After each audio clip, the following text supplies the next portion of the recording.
ஏண்டா 2019ஆம் ஆண்டு காலனித்துவ நிலை மாற்றத்தால் ஏற்பட்ட அரசியல் விளைவு கேட்டுக்கிறாங்க. 2022ஆம் ஆண்டும் அதே கேள்வி கேட்டுக்கிறாங்க. சரியா? இப்ப நீங்க இதுல பார்த்தா விளங்கும். இந்த ட்வீட்ல பாருங்க, நான் உங்களுக்கு ஷேர் பண்ணியிருக்கிறேன். இது வரதராஜ் சார் ட்வீட் நினைக்கிறேன். இதுல கடைசியில இருக்கிற கேள்விகளை பாருங்க. இதெல்லாம் எக்ஸாமுக்கு வந்த கேள்விகள். 2019 பாருங்க, 20 மார்க்ஸ் கேட்டுக்கிறாங்க. இலங்கையின் ஜனநாயக வளர்ச்சிக்கு டொனமூர் அரசியலமைப்பு சீர்திருத்தங்கள் வழங்கிய பங்களிப்பை ஆராய்க. ஜனநாயக வளர்ச்சிக்கு டொனமூர் அரசியலமைப்பு என்ன செஞ்சுச்சு? அப்ப நாங்க சர்வஜன வாக்குரிமையில படிச்சோமே, அதெல்லாத்தையும் அதுல இருக்கிற விஷயங்களை தான் நீங்க எழுதலாம். டொனமூர் அரசியல் யாப்புல ஒவ்வொரு விஷயமா குறிப்பிட்டு இது எப்படி ஜனநாயகத்துக்கு பங்களித்தது அப்படின்னு எழுதினீங்களா? சரி. அரச சபை அது ஜனநாயகத்துக்கு எப்படி பங்களிப்பு செய்தது, இலங்கை மக்களை உண்டு கொண்டு வந்தது, இதனால என்ன நடந்துச்சு, அதை வச்சு ஒரு 2 3 பாயிண்ட்ஸ் எழுதலாம். அடுத்தது நிர்வாக குழு என்ன செய்தது, மந்திரி சபை என்ன செய்தது, எல்லாத்தையும் குறைபாடு இருக்குது. ஆனா எல்லாம் ஏதோ ஒரு வகையில இலங்கட ஜனநாயக வளர்ச்சிக்கு பங்களிப்பு செய்தது. ஏதோ ஒரு வகையில தேசாதிபதி அதிகாரத்தை வந்து குறைச்சதா இருக்கலாம். இந்த பொதுச்சேவை ஆணைக்குழு வந்ததா இருக்கலாம். அரச சபையில 50 உறுப்பினர்கள் வந்ததா இருக்கலாம். இவங்களுக்கு நிர்வாகத்துறை அவங்க பிரிச்சு கொடுத்ததாக இருக்கலாம். மந்திரி சபையை கொடுத்ததா இருக்கலாம். அதுல அவங்களுக்கு வந்து கொடுத்த அமைச்சுகளா இருக்கலாம். பாதகங்கள் இருந்தாலும் இதெல்லாம் ஜனநாயகத்தை ஒரு அளவுக்கு வளர்ந்துச்சு. சரியா? அப்ப இதெல்லாம் நீங்க அதை வச்சு விளங்கப்படுத்தி எழுதலாம். எல்லாத்துக்கும் பாடமாகிட்டு போக வேண்டிய அவசியம் இல்லை. நல்லா புரிஞ்சு படிச்சிருந்தீங்கன்னா அதை நீங்க இதுல விடைகளை கொஞ்சம் பாசிட்டிவ் செக் பண்ணி பாருங்க, எப்படி எழுதிருக்கிறாங்க. அப்ப நாங்க படிச்ச விஷயத்தை இவங்க எப்படி எழுதிருக்கிறாங்க, அப்ப உங்களோட பிரெயினுக்கு புரியும். நாம ஒரு விஷயத்த படிச்சிருந்தா எக்ஸாம்ல கேள்விகளை இப்படித்தான் எழுதணும் அப்படிங்கிற நாலேஜ் வந்தா போதும். சரியா? ஓகே. ஒரு குறிப்பிட்ட கேள்வி வந்தா நாங்க படிச்ச பாடமாகிறது மட்டும் எழுதணும்னு யோசிக்கப்படாது. அந்த கேள்வி சம்பந்தமா அங்க எப்படி வருது, இங்க எப்படி வருது, இதுல எப்படி வருது, எல்லாத்தையும் கோர்த்து எழுத நாங்க பழகணும். நாங்க இது சம்பந்தமா தற்காலத்துல ஏதாவது மெசேஜ் படிச்சிருக்கிறோம், ஆர்டிக்கல் படிச்சிருக்கிறோம்னா அதுல இருக்கிறதையும் தூக்கி போட்டு எழுதலாம். உங்கள்கிட்ட அந்த கட்டுரை கேள்வியில எந்த அளவுக்கு ஆதாரங்கள் இருக்குதோ, இப்படி இருக்குது, இப்படி எக்யூரேட்டா எழுதுறீங்க, ஆண்டோட எழுதுறீங்க, நம்பரோட எழுதுறீங்க, பேரோட எழுதுறீங்க, வரைவிலக்கணத்தோட எழுதுறீங்க, இதெல்லாம் பார்க்கும்போது அவனுக்கு விளங்கும். இவன் நல்லா படிச்ச ஆளாகிறாரு, நல்ல தேடுதல் உள்ள ஆளாகிறாரு, நடைமுறையோட சேர்த்து எழுதுறாரு. அப்படிலாம் பார்த்து நல்ல மார்க்ஸ் போடுவாங்க. இன்னும் சில டெக்னிக்குகள் இருக்குது. எக்ஸாம்ல ஒரு கேள்வி வந்தா கீ பாயிண்ட்ஸ் இருக்குதானே, அந்த கீ பாயிண்ட்ஸை நல்ல பெருசா எழுதிடணும். அது நம்ம வேற கால பேணையாளனால அதுக்கு டைம் இருக்காது. பெருசா எழுதி நான் அப்பதான் செஞ்சேன். ஏன்னா திருத்துறவங்க ஃபாஸ்டா திருத்திட்டு போவாங்க. அவ கீ பாயிண்ட்ஸ் இருந்தா ஓகே எல்லாம் இருக்குது டக்குனு மார்க்ஸ் போட்டு போவாங்க. எழுத்துக்கள் டியூட்ல இருக்கிற மாதிரி பாடமாக்கி எழுதணுங்கிற அவசியம் இல்லை. உங்களோட மொழி நடையில ஒரு அளவுக்கு அரசியல் விஞ்ஞான சொற்களை பயன்படுத்தி நீங்க எழுதினீங்கன்னா உங்களுக்கு போதுமாக இருக்கும். அந்த வகையில இந்த கேள்விகளை கொஞ்சம் பார்த்துக்கொள்ளுங்க. இந்த டியூட் உங்கள்ட்ட இருக்குதானே, பார்த்துக்கொள்ளுங்க. இப்ப நம்ம இதுல விளைவுகளை கொஞ்சம் குயிக்கா பார்த்துட்டு போவோம். சரி. என்ன முதலாவது? நாட்டில் நிலவிய மானிய முறை பொருளாதாரம் இல்லாதொழிக்கப்பட்டமை. சரியா? அப்ப அந்த காலத்துல நான் கோல்ஃபுல்கமல்ல படிச்சு தந்த ஒரு விஷயம்தான், நிலத்தை அடிப்படையாக கொண்டுதான் இலங்கையில பொருளாதாரம் காணப்பட்டுச்சு. அரசன் நிலம் இருக்கும். அத பிற பிற பிரமுகர்கள், பிரபுக்கள் அதுக்கு மன்னர் கிஃப்டாவோ ஏதாவது கொடுப்பாரு. அப்ப அங்க இருக்கிற மக்கள் அந்த நிலத்துக்கோ அல்லது மன்னர் நிலத்துக்கோ கஷ்டப்பட்டு வேலை செஞ்சு செஞ்சு கொடுத்தா அவங்களுக்கு ஒரு அரிசி மூட்டை 2 அரிசி மூட்டையை கொடுத்துட்டு எல்லாத்தையும் மன்னர் எடுத்துருவாரு.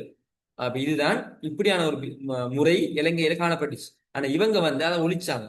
நீங்க ஒழிச்சு நீங்க விரும்பின மாதிரி வேலை செய்யலாம் அப்படின்னு கொண்டு வந்தாங்க. ஏன் காரணம்டா, இவங்களே ஒரு காலகட்டத்துல இந்த கஷ்டத்தை அனுபவிச்சுக்கிறாங்க. பிரித்தானியர்கள் ஆரம்பத்துல அந்த காலத்துல இந்த மன்னர்களுக்கு வேலை செஞ்சு கொடுத்துட்டு இருந்தாங்க. அது ஒரு ஜோன் லோக் அப்படி கொஞ்சம் பேர் வந்து புரட்சி செஞ்சு அது பிரான்சிய புரட்சி அதெல்லாம் எதிர்த்து நாங்க சுதந்திரமா வேலை செய்யணும் சொல்லித்தான் இந்த முதலாளித்துவ அதாவது தாராள ஜனநாயகம் தோற்றம் பெறுது. அப்ப இவங்களும் இங்க வந்து அதை ஒழிக்கிறாங்க. அப்ப நாட்டில் நிலவிய நிலமானிய முறைங்கிறது ஒழிக்கப்பட்டுச்சு. அது உண்மையா இருந்தது பிழைதானே, பிழையான முறைதான். அப்ப அதை அவங்க ஒழிச்சு நீங்க நீங்க என்ன செய்யலாம், நினைச்ச மாதிரி பிசினஸ் பண்ணலாம்னு சொன்னாங்க. இதனாலதான் கொஞ்சம் பேர் பிசினஸ் எல்லாம் பண்ணி ஒரு பணக்காரனா மாறினாங்க. அப்ப இதுல நிலத்தை வச்சு சாதி முறையெல்லாம் இருந்துச்சு. இந்த சாதியாக வேலை செய்யணும், சிலவங்க பெரிய சாதியாக சில நிலங்கள் எல்லாம் வச்சிருந்தாங்க, அதெல்லாம் ஒழிக்கப்பட்டு ஓரளவு சாதி முறை இல்லாம ஆகிறதுக்கும் இது ஒரு காரணமா இருந்துச்சு. அடுத்தது கட்டாய ராஜகாரிய முறை இல்லாமல் ஒழிக்கப்பட்டமை. அவங்களுக்கு தெரியும் அப்படின்னா என்ன, கட்டாயம் அரசனுக்கு வேலை செய்யணுங்கிற ஒரு முறை இருந்துச்சு, அதை இவங்க ஒழிச்சாங்க. அதை நாங்க கோல்ஃப்ரூ கமரன்லயே அதுல நன்மையாக படிச்சுட்டோம். அடுத்து என்ன செஞ்சாங்க, வர்த்தக ஏகோபோக உரிமை நீக்கப்பட்டவை. இதை கோல்ஃப்ரூ கமரன்லயே படிச்சுட்டோம். இல்லை என்ன, அரசாங்கம் சில பிசினஸ் அவங்க பண்ணிட்டு இருந்தாங்க, கருவா ஏலம் அப்படி சில விஷயங்களை. அப்ப அதெல்லாம் தனியார் பிசினஸ் பண்ணலாம்னு மாத்தப்பட்டுச்சு. அப்ப அதனால அரசு வேலை குறைந்தது. அதே நேரம் அவங்க அதுல ஃபுல் ஆக்கிரம் பண்ணிட்டு அவங்க பெரிய ஆள் பண்ணிட்டு இருந்தாங்க. அப்ப அது இல்லாமலாகி அது தனியார் துறைக்கு போனதால அது அவங்க நல்ல பிசினஸ் பண்ணி ஒரு நல்ல வர்த்தகம் முன்னேற்றம் அடைந்தது. ஆஹ் தனியார் துறை முதலீடுகள் ஊக்குவிக்கப்பட்டமை, அரச காணி விற்பனை கொள்கை, இதெல்லாம் கோல்ஃப்ரூக்கம் அல்லவா இருக்கு. இப்படி ஒரு கேள்வி வந்தா சரியா, பொதுவா என்ன கேள்வி இது, அதாவது காலனித்துவ ஆட்சிக்கு ஏற்பட்ட பொருளாதார விளைவு. பொருளாதாரம் காசோடு சம்பந்தப்பட்டது. அப்ப இது கோல்ஃப்ரூட்ல என்ன நடந்த, குருமக்கள்ல பெருசா இதெல்லாம் நடக்கல. அடுத்தது மணிங் டெவன்சியர்லயும் பெருசா நடக்கல. இதுலயும் நடக்கல. டொனமூர்ல நிறைய நடந்துச்சு. சரியா, சர்வஜன வாக்குரிமை கொடுத்ததால பொருளாதார ரீதியா நிறைய நடந்துச்சு. அப்ப அந்த நன்மைகள் எல்லாம் இதுக்குள்ள போட்டு எழுத தெரிஞ்சிருக்கணும். சரியா, இதெல்லாம் வித்தியாசமா பாடமாக்கி நிக்க வேண்டிய ஒரு விஷயம் இல்லை. அங்க நல்லா படிச்சீங்கன்னா அழகா எழுதலாம். சரியா, அப்ப அரசிட நேர்வரி முறைகள் எல்லாம் நம்ம கோல்ஃபுருக்கம்ல படிச்சிட்டோம். நேர்வரி இல்லாமலாக்கி நேரில் வரி அப்படின்னு சொன்னாங்க. சரியா, நேர்வரின்னு சொன்னா என்ன, அதாவது மீன மீன மீன் வரி, மீனாக வரியை பெறாது மீன்பிடி படகுகளுக்கு அனுமதி பத்திரம் வழங்குவது மூலம் அறவிடல்.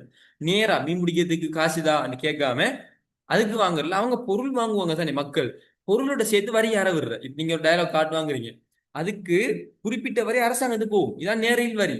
நேரா வரி வாங்காம எல்லாத்துக்கும் இது நீங்க வாங்குற பொருட்கள்ல வரி அறவிட்டு அதை அரசாங்கம் எடுப்பான். சரியா, அப்ப இந்த கார் வாகனங்கள் வாங்குறேன்னு சொன்னாலும் நீங்க ஒரு 50 லட்சத்துக்கு வாங்கினா அதுல குறிப்பிட்ட ஒரு தொகை அரசாங்கத்துக்கு போகும். எல்லாம் அதுக்குள்ள வரி வச்சிருப்பான். அதான் நேரில் வரி.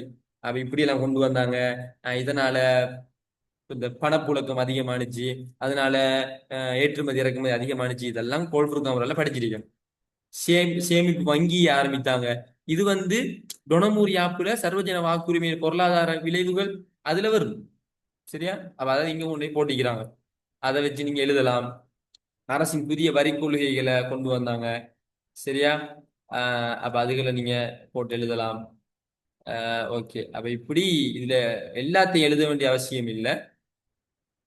சரியா, உள்ளூர் நெல் விவசாய செய்முறை வீழ்ச்சி அடைஞ்சமை, உள்ளூர் கைத்தொழில்கள் வீழ்ச்சி அடைஞ்சமை, இதுல மாற்றங்கள் தானே, அவன் நன்மை தீமை எல்லாத்தையும் எழுதிக்கிறான். சரியா, அப்ப கோல்ஃப்ரூ கமரன்லையும் சர்வஜன வாக்குரிமை பொருளாதார விளைவுகளை மிதிக்கிறது தான் நீங்க இங்க எழுதணும். சரியா, இதனால வங்கிகள் தோற்றம் பெற்றது, பொருளாதார ரீதியா இந்த இந்த தோட்ட இது உருவானுச்சு. இதனால பொருளாதாரத்தை மத்தியமா கொண்ட ஒரு மிடில் கிளாஸ் உருவானுச்சு. அடுத்த பொருளாதாரத்துல என்ன நீங்க எழுத ஏற்றுமதி இறக்குமதி இது உருவானுச்சு. அடுத்தது வர்த்தக ஏகபோக உரிமை இல்லாத ஒழிக்கப்பட்டுச்சு. இப்படியான விஷயங்கள்ல நீங்க ஒரு 20 மார்க்ஸ் கேட்டா ஒரு 8-9 விஷயங்களை எழுதி, சரி ஒரு 10 விஷயத்தை எழுதி அதுல ஒரு 9-8 விஷயத்தை நல்லா விரிவா விளங்கப்படுத்தி விட்டீங்கன்னா போதும். சரியா, 10 மார்க்ஸ் கேட்டா ஒரு 9 விஷயத்தை எழுதி ஒரு 5 விஷயத்தை நல்லா விளங்கப்படுத்தினீங்கன்னா போதும். அப்படி நம்மள எழுதலாம். லேசான விஷயம். இந்த கேள்வி பாஸ் பேப்பர்ல வந்திருக்கும். அதுல இருக்கிற விடையை நீங்க பாடமாக்கிட்டு போங்க. பாடமாக்கிட்டு சொன்னா ஏற்கனவே நீங்க கோல்ஃப்ரூ கமரன் படிச்சு அதுல படிச்சு புரிஞ்சு பாடமாக்கிருப்பீங்க. அப்ப இங்க நீங்க ஓகே, இப்படி ஒரு கேள்வி வந்தா ஏற்கனவே படிச்சதுல இருந்து இப்படித்தான் எழுதணும் அப்படின்னு தெரிஞ்சு வச்சுக்கொள்ளணும். இதுல பாருங்க, சமூக கலாச்சார விளைவுகள் என்ன, புதிய சமூக வர்க்கம் தோற்றம் பெற்றது, கோல்ஃப்ரூ கமர்ல படிச்சாச்சு. கூலி பெறும் ஊழிய சமூகம் தோற்றம் பெற்றது. சரியா, ராஜகார மொழியை ஒழிக்க மக்கள் வேலைக்கு வந்தாங்க, கொம்பனிக்கும் அடுத்தது இந்த தோட்டத்துக்கும். நான் ஏற்கனவே சொன்னேன், அவங்களோட தோட்ட பயிற்சிக்கு ஆட்கள் எடுக்கத்தான் அவன் என்ன செஞ்சான், கட்டாய ராஜகாரிய முறை இல்லாம ஆகினான். அதனாலதான் வேலைக்கு மக்கள் வந்தாங்க. அப்ப கூலி பெற்று வேலை செய்யற ஒரு சமூகம் உருவானுச்சு. அதெல்லாம் அங்க சொன்னேன். அடுத்தது மானிய முறை சமூகம் இல்லாமலாகி நவீன முதலாளித்துவ சமூகமா மாறியது. மானிய முறை, ஒரு பொருளை கொடுத்து பொருள் வாங்குற சமூகம் இல்லாமலாகி காசு கொடுத்து பொருள் வாங்குற, காசு கொடுத்து வேலைக்கு போன காசு உழைச்சி பணக்காரனாகிற முதலாளிகளாக இருக்கிற ஒரு சமூக தோற்றம் பெற்றது. அப்ப இலங்கையர்கள் முதலாளிகளா வந்தாங்க. அவங்க தோட்ட பயிற்சியை செஞ்சாங்க. அப்ப இதெல்லாம் படிச்சோம். அடுத்தது சமூக ரீதியாக நடந்துச்சு. மேலைத்திய சமய கலாச்சார நடைமுறைகள் இங்க வந்துச்சு.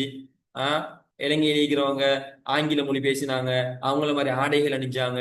மது கலந்த மது மது அடுத்தது சிகரெட் அந்த பாவனைகள் அதிகமானுச்சு. அப்ப அதெல்லாம் நாங்க இருக்குது. இதுல பாருங்க, மதுபான கடைகள் கண்டில எல்லாம் திறக்கப்பட்டுச்சு. அதனால மக்கள் கெட்டு போனாங்க. அதுக்கு ஒரு பிறகு மது ஒழிக்கிறதுக்கு ஒரு சங்கங்கள் தோண்டினாங்க. அதெல்லாம் இருக்குது வரலாறு.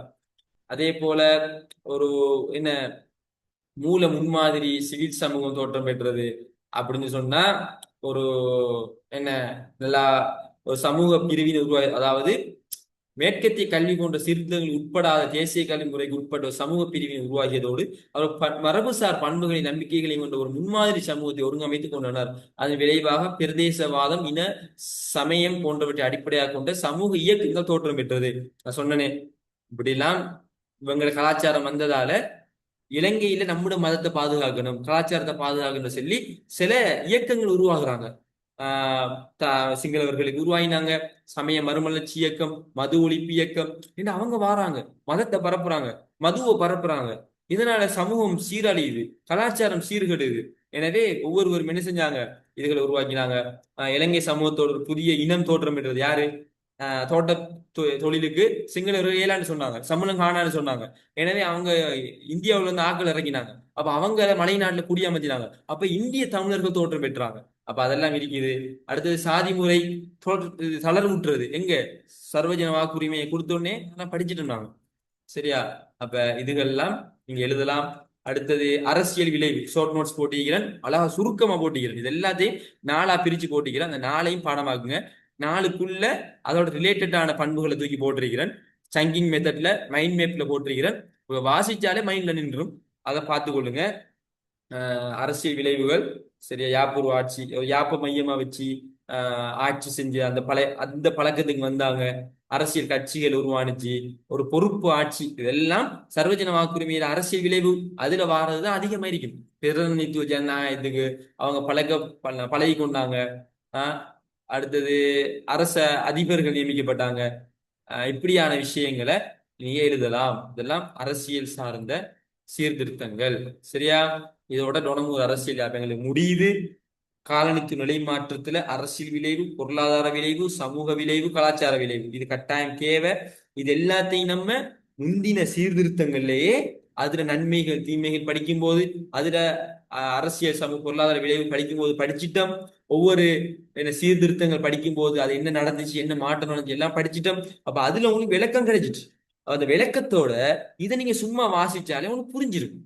இப்ப செய்ய வேண்டிய வேலை, ஆனா முக்கியம் அந்த கடைசி பகுதி தான். இந்த விளைவுகள் கட்டாயம் தெரிஞ்சிருக்கணும்.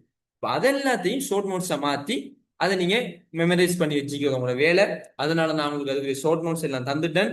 அந்த அரசியல், அந்த பொருளாதார சமய சமூக விளைவு ஷார்ட் நோட்ஸ் மட்டும் தரல, மத்த எல்லாம் தந்துட்டேன். இப்போ உங்களுக்கு டொனமூர் ஃபுல் கிளியர். ஓகேவா?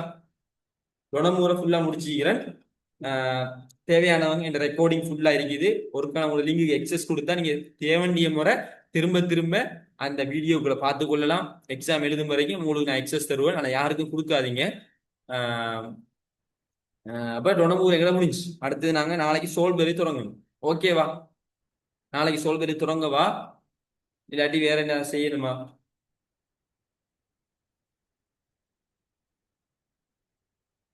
Okay, very good. வேற இது உங்களுக்கு புரியுதா? படிச்சு தரது சொல்ற விஷயங்கள் உங்க மைண்டுக்கு புரியுதா? இதுதான் நடக்குது, இதுதான் கரியதர்சிண்டா யாரு, புரியுதுன்னு? மற்றவங்களோட நிலைப்பாடு என்ன? ஏதாவது கொமாண்ட் இருந்தா, விமர்சனங்கள் இருந்தா, இப்படின்னு சொன்னா சொல்லுங்க.